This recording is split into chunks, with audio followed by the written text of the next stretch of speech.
ఏది అయినా ట్రై చెయ్యి ఆచి చికెన్ మసాలా. ఎగువ ప్రాంతాల్లో కురిసిన భారీ వర్షాలతో గోదావరి నది మళ్లీ ఉగ్రరూపం దాల్చింది. అనూహ్యంగా వచ్చి పడిన వరద నీటితో ఏలూరు జిల్లా పరివాహక ప్రాంత ప్రజలు తీవ్ర భయాందోళనలకు గురవుతున్నారు. ఎల్నినో ప్రభావంతో సాధారణ వర్షపాతం నమోదు కాకపోయినప్పటికీ ఎగువ రాష్ట్రాల నుంచి ఒక్కసారిగా వచ్చి చేరిన వరద నీరు గోదావరి పరివాహక ప్రాంతాలను కోలుకోలేని దెబ్బతీసింది.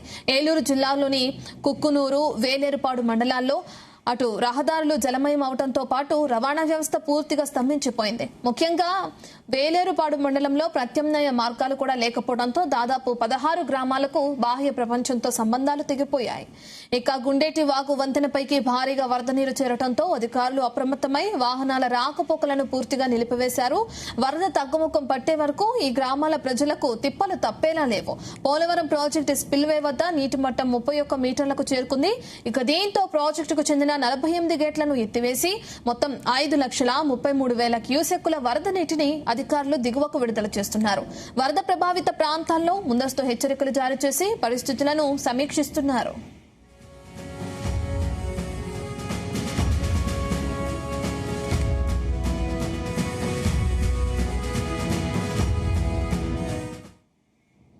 కాకినాడ జిల్లాలోని ఉప్పాడ వద్ద సముద్రం ఉవ్వెత్తున ఎగిసి పడుతుంది. అలల తాకిడి అధికంగా కనిపిస్తుంది. ఒక్కసారిగా సముద్రం ముందుకు రావడంతో స్థానికులు ఆందోళన చెందుతున్నారు. శ్రావణ పూర్ణిమ ప్రభావం ఉప్పాడ సముద్రంపై స్పష్టంగా కనిపిస్తుంది. ఎగిసి పడుతున్న కెరటాలు రోడ్డుపై పడడంతో ప్రయాణికులు, వాహనదారులు భయపడుతున్నారు. కొత్తపట్నం నుంచి ఎస్పీజీఎల్ శివారు వరకు కెరటాల తాకిడి అధికంగా కనిపిస్తుంది. ఉప్పాడకు కెరటాల నుంచి రక్షించేందుకు రక్షణ గోడ నిర్మిస్తామని డిప్యూటీ సీఎం హామీ ఇచ్చిన నేపథ్యంలో గోడ నిర్మాణం వెంటనే చేపట్టాలని స్థానికులు కోరుతున్నారు. అలల తాకిడికి బీచ్ రోడ్డు కోతకు గురి కాకుండా అడ్డుగా వేసిన రాళ్లు సముద్రంలో కొట్టుకుపోతున్నాయి. దీంతో స్థానిక మత్స్యకారులు, పలు గ్రామాల ప్రజలు తీవ్ర భయాందోళనకు గురవుతున్నారు.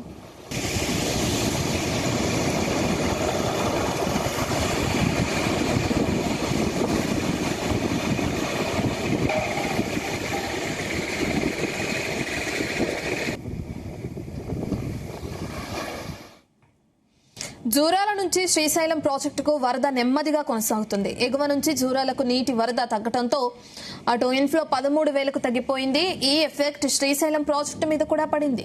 ప్రస్తుతం జూరాల నుంచి శ్రీశైలానికి 14,389 క్యూసెక్కుల నీరు విడుదలవుతుంది.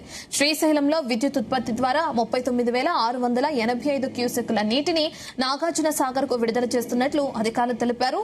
శ్రీశైలం ప్రాజెక్టు పూర్తి స్థాయి నీటి మట్టం 885 అడుగులు కాగా ప్రస్తుతం 874 అడుగుల వద్ద నీరుంది. నీటి సామర్థ్యం 215 టీఎంసీలు కాగా ప్రస్తుతం 160 టీఎంసీలున్నట్లు అధికారులు ప్రకటించారు. ఎగువ నుంచి వరద పూర్తిగా తగ్గిపోవడంతో శ్రీశైలం ప్రాజెక్టు గేట్లు తెరుచుకుంటాయో లేదోనన్న అనుమానాలు వ్యక్తమవుతున్నాయి.